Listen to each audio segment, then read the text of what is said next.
Pitch the baby situation, legend. This is a grim ritual from a forgotten seafaring culture that lived on the shores of a merciless ocean.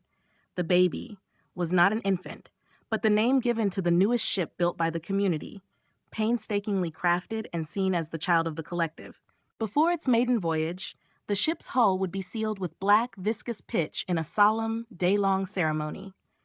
The phrase, pitch the baby, came to mean preparing for the worst, a final necessary act of sealing something precious against an inevitable darkness.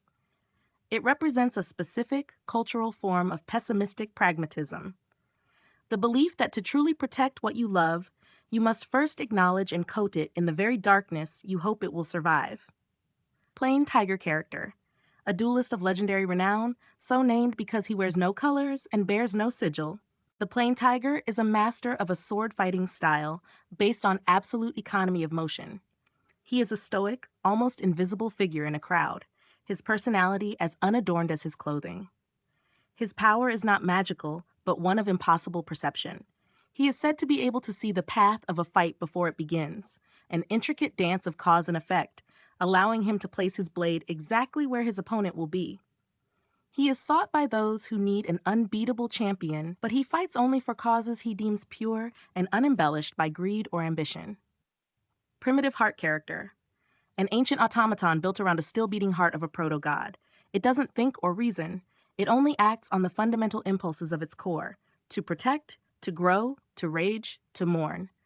A guardian of a sacred place driven by divine instinct. Quisquo's Place, the name of a shifting, labyrinthine city built entirely on the back of a slumbering continent-sized turtle. The streets, alleys, and towers of Quisquos are constantly, yet imperceptibly, rearranging themselves as the great creature breathes and dreams. Because of this, maps are useless, and navigation relies on instinct, scent, and the subtle vibrations of the turtle's size. The atmosphere is one of whimsical uncertainty and a deep-seated connection to nature. The citizens of Quisquos are adaptable and deeply spiritual, believing their lives are part of a greater, slow-moving thought process of the cosmic being upon which they dwell. Rilkean heart character. This is not a single person, but a rare lineage of poets and artists who are born with a peculiar condition. Their hearts beat in iambic pentameter. This physiological anomaly makes them exquisitely sensitive to the beauty, rhythm, and tragedy of the world. A Rilkean heart feels everything with a metered, profound intensity, from the percussive sorrow of rainfall on a tin roof to the soaring cadence of a flock of birds taking flight. They are often frail, overwhelmed by the constant poetic onslaught of existence, but their creative works, be it song, sculpture, or verse, are said to be so resonant and true that they can mend broken objects, soothe restless spirits, and even make stone weep. Rococo Place. An ancient and impossibly ornate city built entirely on the inside of a colossal fossilized conch shell. Every building, bridge, and lamppost is carved from the pearlescent inner surface of the shell, covered in intricate, swirling details and gilded flourishes. The city is lit by the faint, phosphorescent glow of the shell itself. The only sound is the constant, faint echo of the long-dead ocean that once resided within. The citizens of Rococo are elegant and listless, trapped in a state of beautiful, decadent, and soundproofed isolation from the outside world. See Swallow Me Situation legend.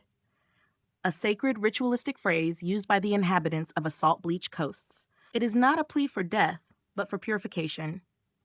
When a person is overcome by a specific grief, shame, or memory, they walk into the surf until the water is waist-deep and whisper their burden to the tide. They then say the final words, "Sea, swallow me." The legend says the next wave that breaks over them is a manifestation of the ocean's spirit, which physically washes the specific, named sorrow from their soul, pulling it out into the deep to be diluted into nothingness. They are left cleansed and shivering, with a permanent taste of salt in their memory. Seekers who are lovers character. This is not one person, but a term for a fated pair of souls who are cosmically bound to search for each other across multiple lifetimes. They rarely look the same, but they are always marked by a matching, intricate birthmark somewhere on their body. They are driven by an unquenchable, subconscious yearning, a feeling of incompleteness that leads them on great journeys. Their legend is one of romance and relentless pursuit, a testament to a love so strong it defies even death and reincarnation, their story woven into the very fabric of fate itself. Serpent Skirt character, a powerful and enigmatic shamaness who lives in the heart of a vast swampy delta. Her name comes from her ritual attire, a living skirt woven from dozens of harmless, iridescent water snakes that move and writhe in response to her emotional state. Calmness makes them undulate in slow, hypnotic patterns. Agitation causes them to coil and hiss, their scales catching the light like 1,000 tiny mirrors. Serpent Skirt is a potent healer, but her remedies are often paradoxical, requiring a patient to face a fear or embrace a painful truth. She is the guardian of the Delta's murky, life-giving secrets, and her wisdom is considered as deep, complex, and sometimes as dangerous as the waters she calls home. Shallow Than Halo Place. This is a vast, salt-white desert under a perpetually twilit sky, where the ground is not sand but crystallized salt that crunches underfoot like delicate glass. The air is thin and cold, carrying whispers on the wind that sound like forgotten lullabies. The defining feature of this place is its mirages. From a distance, one can see towering, angelic cities shimmering with golden light, the halos. As a traveler approaches, these magnificent visions recede and flatten, revealing the stark, empty beauty of the salt flats, the shallow. It is a place of pilgrimage for ascetics and poets who come to meditate on the nature of hope, illusion, and the beauty that lies in accepting the space between what is desired and what is real. Sighs Smell of Farewell Situation Legend, a rare and poignant atmospheric phenomenon. It is said that when someone dies peacefully with a heart full of love and no regrets, their final exhaled breath, their sigh, does not dissipate. Instead, it is carried on the wind and can be encountered by others. To walk through one is to be suddenly enveloped in a specific, unidentifiable scent, like old books, baking bread, or rain on dry earth, and to feel a profound, momentary sense of peace, love, and serene finality. It is considered a final, anonymous gift from a soul that has found its rest. Smile Situation Legend. The smile is a mythological artifact, a cursed treasure from the god of mirth. It is not a physical object, but a literal smile that was magically stolen from the face of a jester who made the god laugh. This smile can be captured and applied to another's face like a mask. Whoever wears it is incapable of feeling sadness, anger, or fear. They feel only a constant, placid amusement. While this seems a blessing, the smile is a prison. It prevents the wearer from forming true connections, from grieving, from learning from pain, or from ever being taken seriously. The legend serves as a cautionary tale that a life without sorrow is also a life without depth. Squeeze Wax. Place a cavern system located beneath a dormant volcano, famous for its unique geological formations. The walls of the caverns are not made of stone, but of a malleable, wax-like substance in vibrant, layered colors. The geothermal heat keeps this squeeze wax perpetually soft and warm to the touch. Over centuries, visitors have pushed, molded, and squeezed the walls, creating a vast, collaborative sculpture. The caverns are a living gallery of fleeting impressions, a place where thousands of hands have left their temporary, anonymous mark on the world. Suckling the Mender Place. This is not a place in the physical sense, but a liminal space one can enter during deep meditation or near-death experiences. It appears as an infinite, dimly lit workshop, filled with the quiet, rhythmic sounds of repair. Here, gentle, faceless artisans, the menders, can be seen tending to the conceptual fabric of reality. One might see a mender carefully stitching a frayed timeline back together, another polishing a tarnished memory until it shines, and another gently sanding the rough edges off a traumatic event. It is a place of cosmic maintenance and healing, where broken souls and fractured ideas are brought to be made whole again. Visitors cannot interact, only watch, and they leave with a sense of peace and the feeling that, on some fundamental level, everything is being cared for. Sugar Hiccup Situation Legend. A benign but vexing magical ailment that randomly affects practitioners of whimsical magic. It manifests as an uncontrollable hiccup that releases a small, harmless burst of chaotic energy. A wizard with the sugar hiccup might accidentally turn a teapot into a frog, cause a shower of glitter in a library, or make their own hair change color with each spasm. It is not dangerous, but it is deeply inconvenient and embarrassing. The only known cure is to perform a selfless act of profound and boring kindness, which is said to rebalance the magical humors and calm the spiritual diaphragm. Sultaton Eton character. A hulking, gentle giant made of living, moss-covered stone, who serves as the guardian of the last primeval forest. Eton is ancient beyond measure, and his movements are slow, ponderous, and deliberate. He is a being of immense strength, but absolute pacifism, using his power only to uproot dying trees or reroute streams to nourish the woods. His personality is placid and deeply patient. He possesses a unique symbiosis with the forest. He feels its life as his own, and in return, the forest provides him with sustenance through sunlight and root networks, making him the living, breathing soul of the wild. Summerhead character. An elemental being who embodies the peak of summer, the oppressive heat, the lazy drone of insects, the smell of sun-baked earth, and imminent thunderstorms. They appear as a humanoid figure whose head is a swirling mass of heat haze, pollen, and flickering light. Summerhead is a creature of pure, languid impulse, neither good nor evil. Their presence causes time to feel slow and syrupy and makes the air thick and heavy. They are a force of nature, a walking, sentient season whose passing is marked by wilting flowers and the first cool promise of autumn. The ghost has no home character.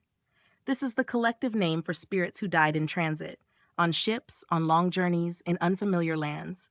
They are not bound to a place of death. Instead, they are drawn to crossroads, train stations, and airports, forever watching others depart. They are lonely, placid observers, defined by a perpetual state of arrival and departure, but never rest. The High Monkey Monk character. Not a primate, but a title for the high priest of a silent order who worships the principle of inscrutable wisdom. This figurehead, always shrouded in saffron and umber robes, communicates not through words, but through intricate, flowing hand gestures and the arrangement of polished stones. The High Monkey Monk is believed to be the living anchor that prevents the chattering madness of the outside world from seeping into the serene mountain monastery. They are chosen as a child for their preternatural calm and their ability to find patterns in chaos, serving as a living oracle whose prophecies are not spoken, but painstakingly demonstrated. The Hollow Men Situation Legend. This is a term used in espionage and courtly intrigue for a specific kind of gambit. A plain tiger is a threat that is deliberately made to look unassuming and non-threatening. While enemies focus on the more obvious decorated threats, armies, known assassins, powerful mages, it is the Hollow Men, a seemingly harmless servant, a quiet scholar, a simple merchant, who deliver the true fatal blow. The legend is a reminder to never judge a threat by its outward appearance, for the most dangerous figures are often those who appear to be nothing at all. The Spanglemaker Place.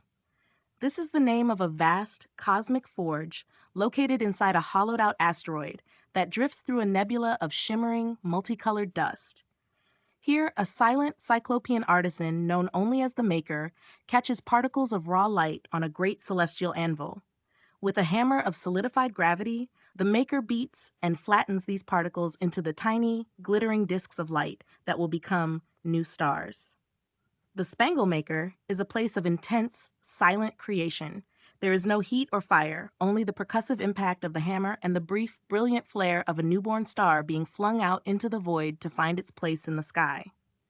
The Tinderbox of a Heart Situation Legend. This describes a rare and dangerous affliction of the soul. It is said that a heart that has been meticulously guarded, that has refused to love, grieve, or feel passionately for too long, becomes dry and brittle, like old tinder. Such a person is emotionally inert, but they carry within them an immense potential for combustion. The legend warns that a single, unexpected spark, a moment of profound beauty, a sudden kindness, or a sharp, sudden grief, can cause the tinderbox heart to ignite in a catastrophic burst of feeling. This conflagration is rarely sustainable. It either consumes the person in a blaze of glory and madness, or it burns out instantly, leaving them as nothing but cold, unfeeling ash. It is a cautionary tale about the peril of a life without the necessary moisture of emotional release. Those eyes, that mouth place, a specific recurring mirage that appears only in the most unforgiving deserts. It does not show an oasis or a city, but a colossal, disembodied human face that fills the horizon. The face is always the same. It has achingly beautiful, sorrowful eyes and a mouth that is open as if in the middle of a silent, desperate plea. The legend says it is the face of a forgotten god of travelers who perished from loneliness. To see it is considered a terrible omen, a sign that one is truly, hopelessly lost, stared down by the patron saint of their own despair. Three-swept situation, legend. A mysterious curse or affliction that befalls the dishonest. The three-swept is a cleansing of the soul that occurs in three distinct nightly waves. On the first night, the afflicted individual loses their ability to physically hold any object they did not obtain honestly. Stolen jewels turn to dust in their hands, ill-gotten gains slip through their fingers like water. On the second night, they lose the memory of every person they have ever betrayed.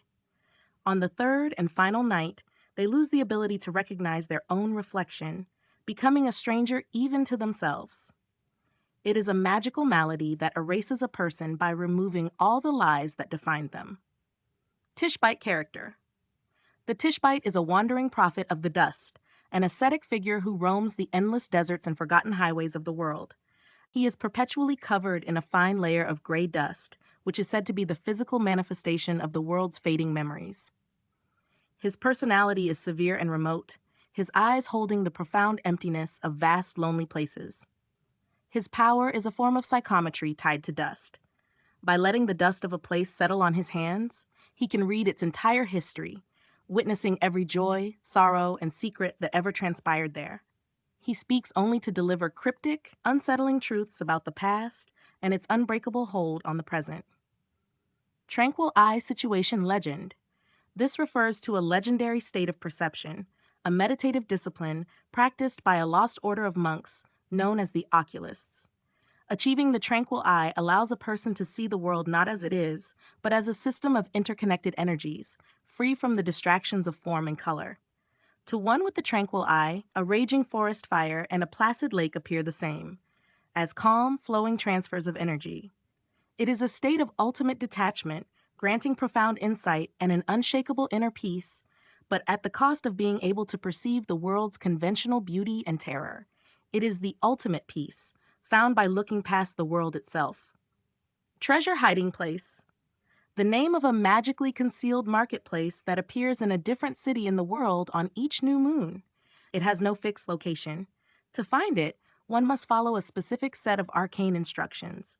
Follow a cat with one blue eye, walk backward for half a mile, and find a door that casts no shadow. Inside, merchants of the uncanny and the ethereal sell their wares: bottled dreams, compasses that point to what you truly desire, maps of forgotten roads, clocks that count down to a happy moment, and other impossible treasures. The market is not about wealth, but about the trade of abstract and deeply personal valuables. Up's Situation Legend. A paradoxical physical law that exists in the whimsical realm of the Fae. In certain Fae-controlled groves or valleys, gravity is inconsistent and subject to emotion. A moment of pure, unadulterated joy might cause a person to float gently several feet into the air and up. A fit of giggles could send them bouncing softly along the ground. Conversely, a foul mood or heavy thoughts will root them firmly to the spot. It is a law of nature that makes emotional levity a literal state of being. Victorial in place. An archipelago of floating islands made not of rock, but of intricately woven, petrified glass flora. Each island is a delicate latticework of crystalline vines, frozen blossoms, and towering bell-shaped flowers that chime when the solar winds blow. The atmosphere is serene and profoundly silent, with a pale, diffused light filtering through the glassy structures. Gravity is gentle here, allowing for graceful, slow leaps between the islands. Victoria Land is uninhabited, save for the echoes of its creators. It is said to be a monument to a forgotten queen, a library of memories where each glass structure holds a frozen, silent thought, making the entire realm a landscape of contemplation and beautiful, static fragility. Violaine character. A girl sculpted from porcelain and sorrow who lives alone in a glass conservatory tending to flowers that bloom only in moonlight. Violaine is not truly alive, but an animate vessel for a profound heartbreak that occurred in the conservatory centuries ago. Her defining trait is a fragile, silent grace. She cannot speak, but she can communicate through the flowers she grows. Each blossom, when smelled, imparts a specific, nuanced emotion. The gentle melancholy of a rainy afternoon, the sharp pang of a forgotten promise, the quiet warmth of a happy memory. Her power is this passive, empathetic botany. She is the keeper of the garden of unfelt feelings. Watch our character, a solitary, timeless being tasked with watching a specific cosmic event, like the slow death of a star or the sealing of a cosmic prison. What happens when the thing they're watching is over? What is their personality? Patient, lonely, perhaps burdened by what they've seen. Wax and wane situation legend, a celestial phenomenon and the basis of a worldwide myth. The world has two moons, the large, bright wax, which is always full and brilliant, and its smaller, darker twin, wane, which is perpetually a sliver of blackness, a void in the sky. The legend states that they were once a single, perfect moon deity who was split in two by a primordial sorrow. Now they chase each other across the heavens in an endless, silent dance. When wane's orbit eclipses wax, it is a time of introspection, magic, and shadow. When wax's light shines unobstructed, it is a time for celebration and clarity. The balance between the two dictates the ebb and flow of fortune, magic, and the tides of the soul. Whale's Tails Place, a stunning coastal formation where a series of massive basalt sea stacks have been eroded by wind and water into shapes that perfectly resemble the tail flukes of diving whales. The largest of these is nearly 1,000 feet high. The area is known for a unique auditory phenomenon. The wind whistling through the formations creates a low, resonant, song-like sound, uncannily similar to the calls of humpback whales. Sailors and mystics consider it a sacred place, where the earth itself sings the songs of the sea. When Mama was moth situation legend. This is a creation myth told in hushed tones. It posits that before the world had light, it existed in a state of soft velvet darkness, cocooned within the care of a colossal cosmic moth goddess. Her dust was the original starlight, and the patterns on her wings were the blueprints for continents and oceans. But she was consumed by a desperate love for a spark of nascent fire, the first sun. In her desire to be close to it, she flew too near and was immolated, her fiery end becoming the universe's Big Bang. The myth says that every moth drawn to a flame today is a soul fragment of the Great Mother, unconsciously reenacting her magnificent, tragic act of creation. Wolf in the Breastplace, not a physical location, but a psychological one. This is a term for a mind palace built for the specific purpose of containing a person's most feral, violent, and unwanted impulses, their inner wolf. In the meditative or dream state, the owner can visit this place. It might be a labyrinth, a prison, or a fortified keep. The purpose of the place is not to destroy the wolf, but to understand, contain, and control it. The legend of this place is a core tenet of certain monastic orders who believe that true peace comes not from purging one's darkness, but from building it a proper and secure home.